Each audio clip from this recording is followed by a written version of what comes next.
నా యొద్ద నివసించుటకై నమ్మకమైన వారెవరో నేను కనిపెట్టుచున్నాను అని దావీదు పలికాడు. ఎంతకంటే రెండింతలుగా దేవుడు పలుకుతున్నాడు. వివేకము కలిగి దేవుని వెతుకువారు కలరేమో అని ఆకాశమందుండి దేవుడు నరులను పరిశీలించుచున్నాడు, వెతుకుచున్నాడు. తన యొద్ద నివసించుటకు, తన చిత్తాన్ని నెరవేర్చుటకు నమ్మకమైన మనుషులను దేవుడు వెతుక్కుంటున్నాడు.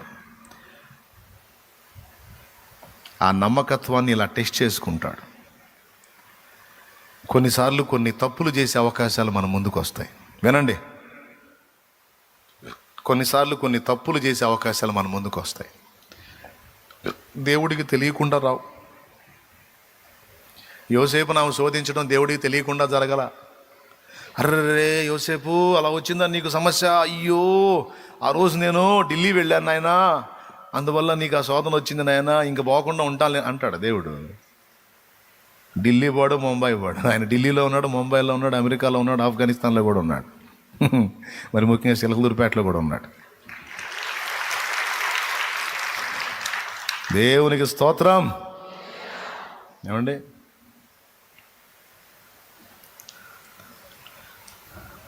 యోసేపు జరిగిన శోధన దేవునికి తెలియకుండా జరిగిందా?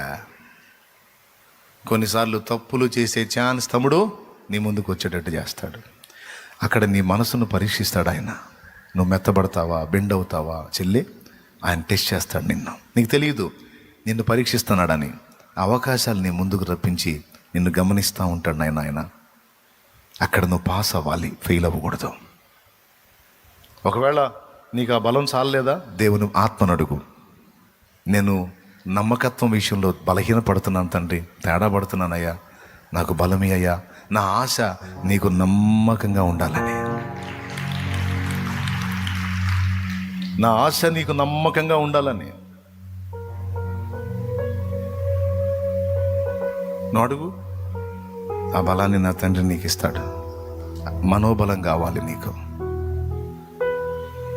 మరి లేకపోతే మరి నీ ముందుకు దేవుడు ఆత్మల్ని పంపిస్తే నువ్వు బలహీనుడు అయి అపనమ్మకస్తుడు అయితే రేపు నువ్వు వాళ్ళని ఏమైనా చేయొచ్చు, వాళ్ళ జీవితాలతో ఆడుకోవచ్చు.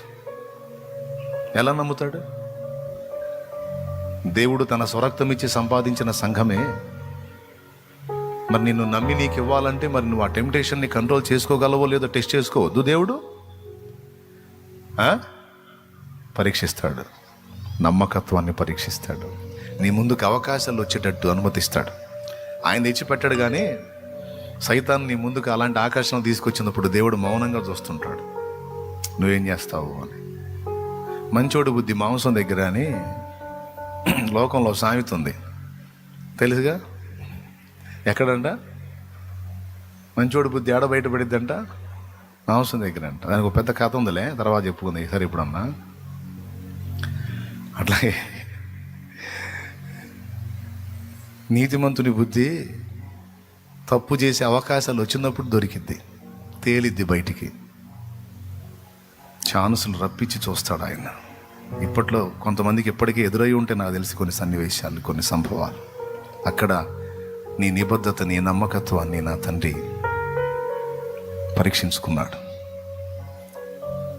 పవిత్రత విషయంలో, పరిశుద్ధత విషయంలో, నిన్ను నువ్వు కాచుకునే విషయంలో, నియంత్రించుకునే విషయంలో పరీక్షించుకుంటాడు ఆయన. కనిపెట్టుచున్నాను అన్నాడు. అంతేకాదు ఇబ్బంది కొలిమిలో పరీక్షించుకుంటాడు.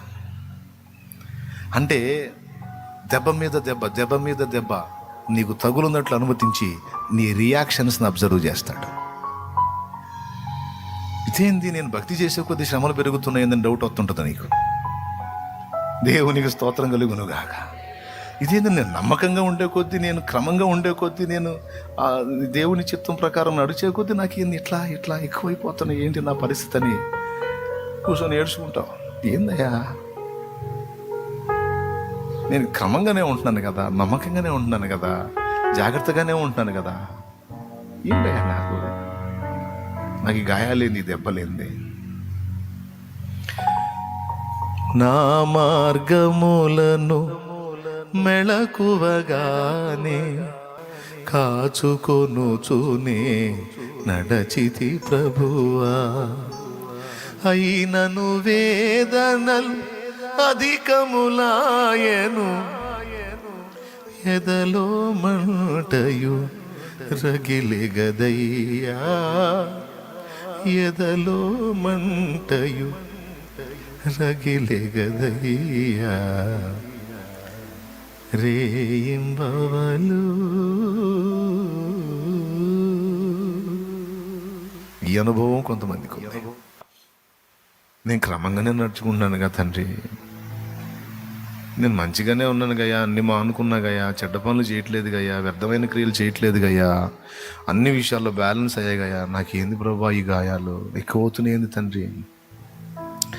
ఆయన అంటాడు, ఇబ్బంది కొలిమిలో నిన్ను పరీక్షించి తిని, పుటము వేసి తిని, నీ నాణ్యతను నమ్మకత్వాన్ని నేను కనిపెట్టి తిని, అవి నేనే రానిచ్చి తిని, ఆ పరిస్థితులను నేనే అనుమతించి తిని. నాకు తెలియకుండా వస్తుందా నీకు? నాకు తెలియంది ఏమన్నా ఉందా? నాకు అసాధ్యమైంది ఏమైనా ఉందా? ఎంత మంచి మాట చూడండి. నా మార్గములను నేను మెలకువగానే కాచుకున్నాను, అయినను వేదనలు అధికమైన ఎదలో మంట కూడా రగిలిపోతున్నాయా. ఎందుకు ప్రభు అన్న?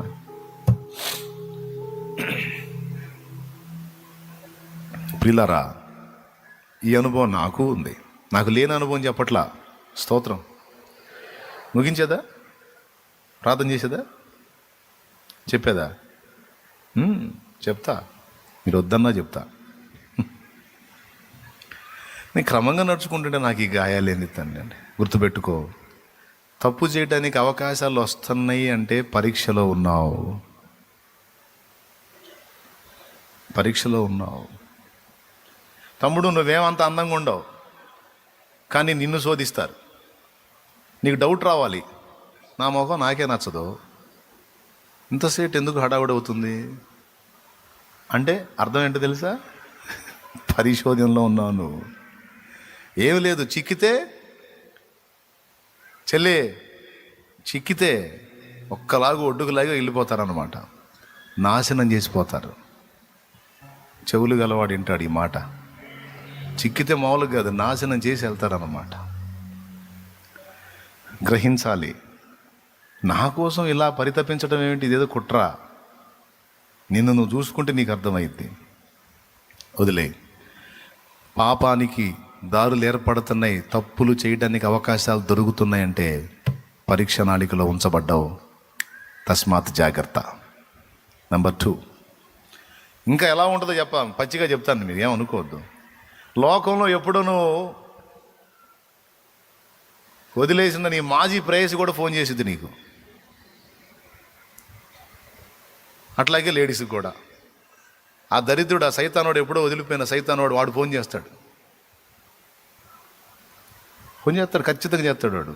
గుర్తుపట్టాల నువ్వు.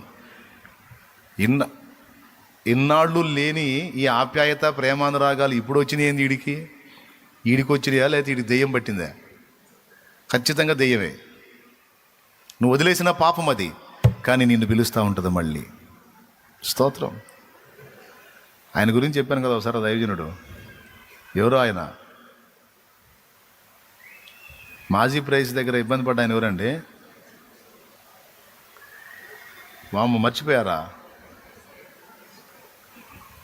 అగస్టిన్. ఆయన మారు మనసు పొందాడు. భయంకరమైన పాపంలో బ్రతికినోడు. వాళ్ళమ్మ కన్నీటి ప్రార్థన ప్రవాహంలో నేను సిలువ దగ్గరికి వచ్చాను అంటాడు ఆయనే అగస్టిన్. ఆయన రోడ్డు మీద వెళ్తా ఉంటే ఆయన మాజీ ప్రైస్ ఎదురుపడిందంట. దేవునిలోకి వచ్చి బలపడి లైన్లోకి వచ్చినాక ఆమె ఎదురుపడింది. ఆమె చూశాడు, ఏమవుతా నాకెందుకు లేని పోతున్నాడు ముందుకు వెళ్తున్నాడు. వెనక్కి పిలిచింది, అగస్టిన్, ఓ అగస్టిన్, ఓ అగస్టిన్ అంటే వెనక్కి తిరిగాడు. నేను గుర్తుపట్లా ఆమెని అందంట. అప్పుడు ఆయన అక్కడే ఉండి, నువ్వు ఆమెవే, నేను ఆయన్ని కాదు అన్నాడు.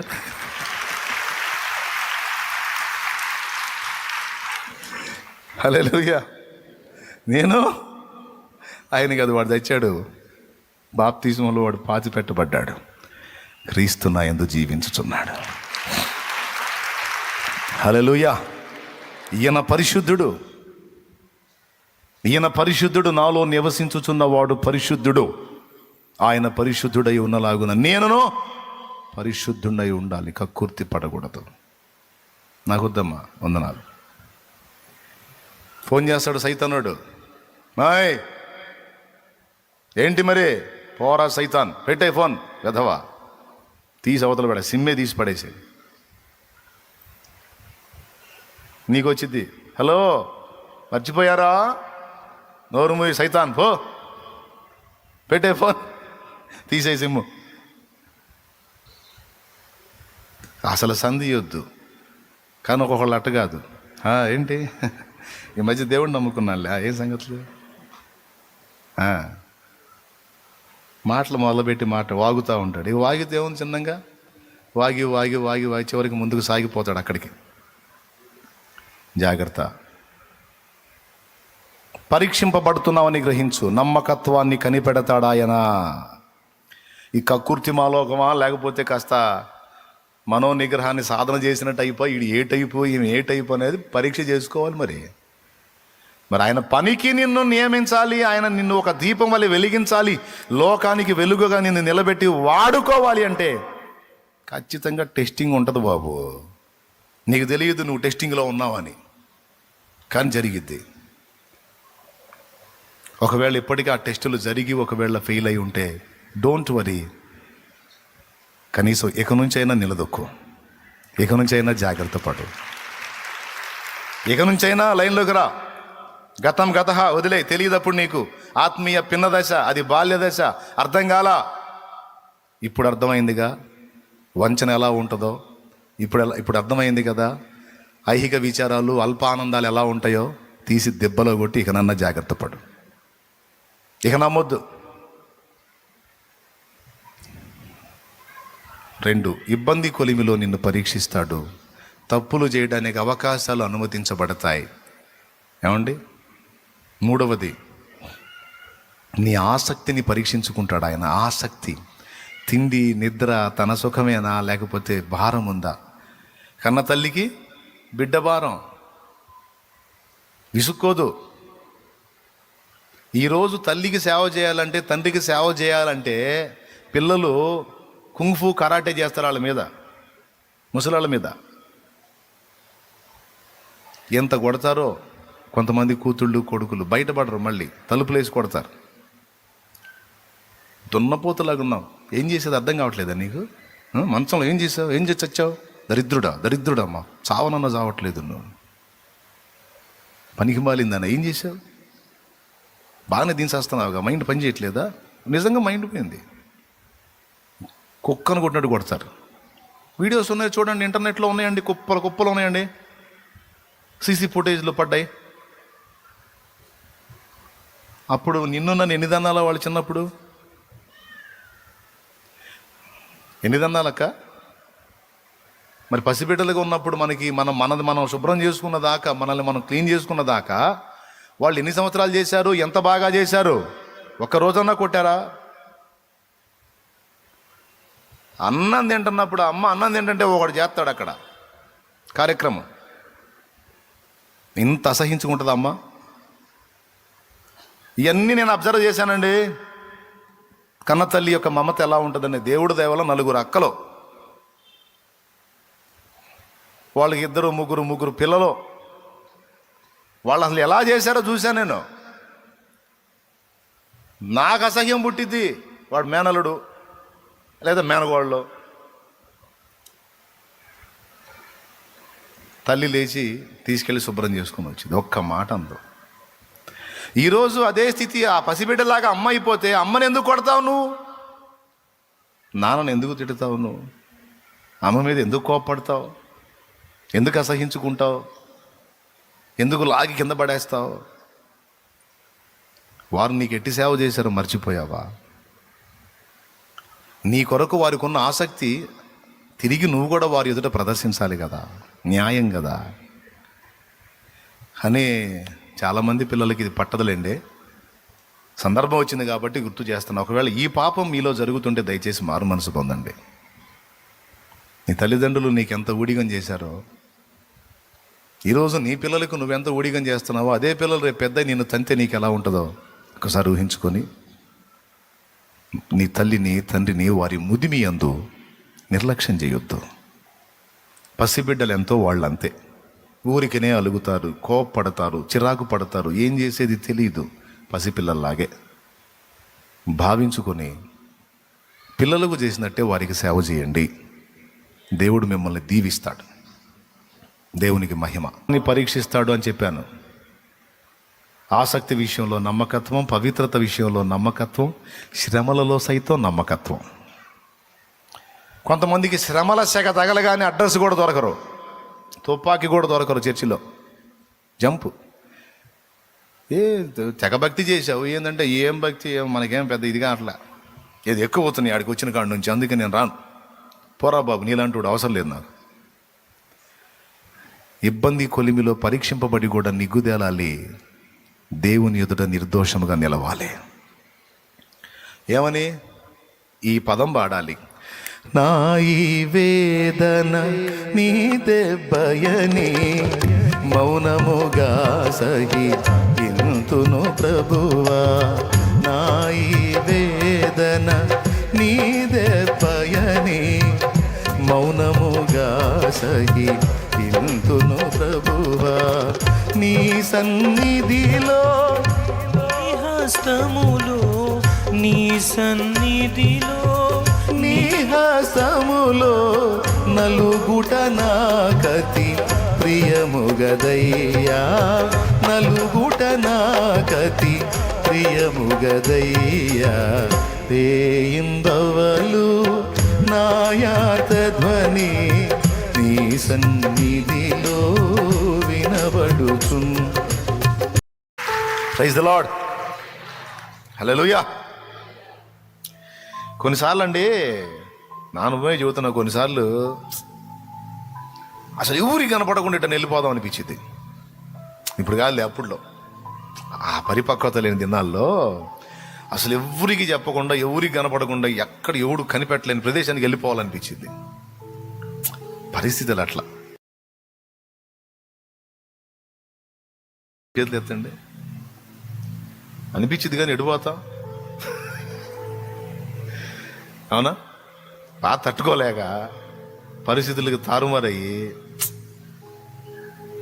నా అనుభవం కూడా అట్లా ఉండే డిసైడ్ చేసుకున్నా కొన్నిసార్లు అయితే అసలు పూర్తిగా మరుగైపోవాలని.